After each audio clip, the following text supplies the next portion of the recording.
Welcome back everyone to another edition of Figures from the Attic. Today we're back with another figure unboxing and review, this time from Street Fighter. As you may or may not know, I have recently started collecting for the Street Fighter brand.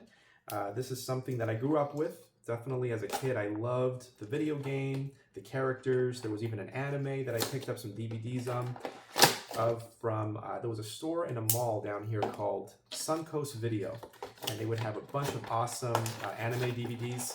So I remember specifically picking up Street Fighter DVDs from that store, and I just, in general, love the characters, love the mythology, love the look of the characters, and I love these action figures. So I got one figure, then another, and then that's just how these things go. They snowball, and now I'm knee deep, and I have a whole shelf specifically for Street Fighter, and I'm going to keep adding to it.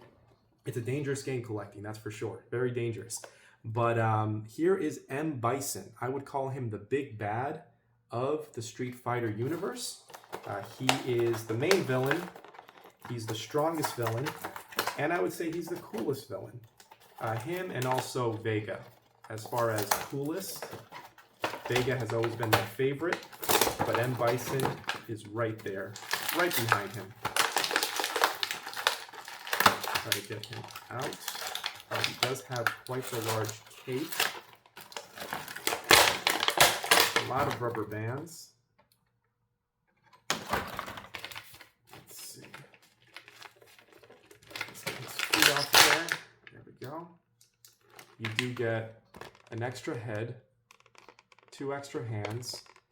You get some, looks like silver shoulder pads, and you get like an energy orb.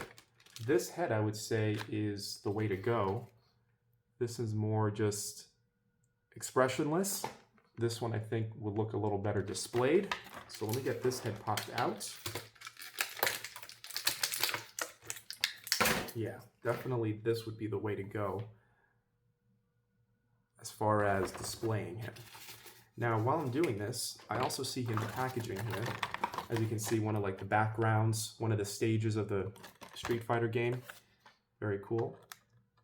Very regal, but it comes with instructions. You can see that. I guess it shows you how to put on the shoulder pads, how to make sure they properly snap into place.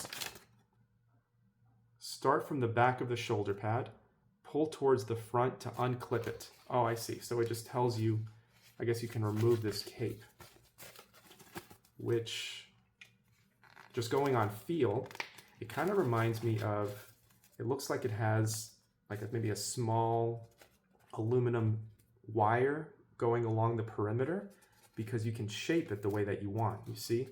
You can kind of move the cape and give it a different flair if you want. Reminds me of the Yushin Thunder Liger figure.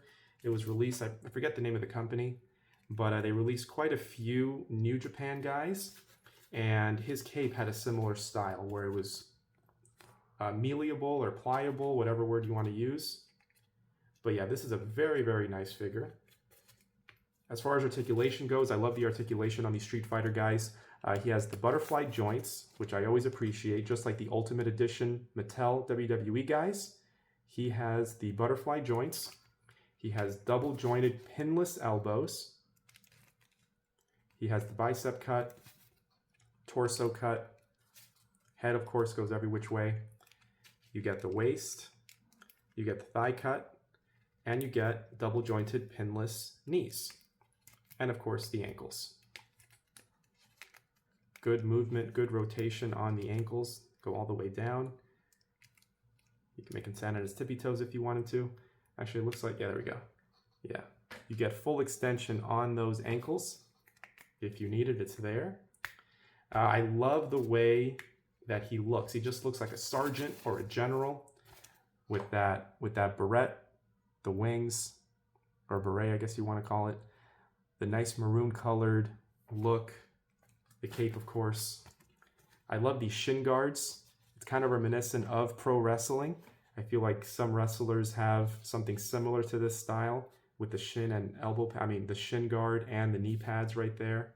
Matching silver gauntlets up here, and they match the shoulder pads that hold the cape in place. Just a simple solid white, or blue rather, stripe going down the center, and you do get a black belt with a gold buckle, and it looks like some kind of Thunderbolt logo. On the back, not much to speak of, but it's a very, very nice, like I said, regal looking figure. He definitely looks like he's the boss of something. He definitely looks like someone very important. He is a little short. I forget, I'm assuming it's accurate because these are very accurate to scale. All of them so far in my collection are different heights, so I trust them. They know better than I do the heights. But to me, he feels a little small for like a big bad. I feel like he does look a little short. But again, I'm going to take it at their word. I'm assuming that's accurate. They know better than I do. As an overall score for this M. Bison, I absolutely love it. It definitely feels like a premium figure. I've said that before about these Street Fighter figures. They feel premium.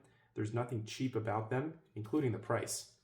But yeah, definitely a step above your standard figure, and it shows, and it feels that way. So it's definitely worth the price, in my opinion.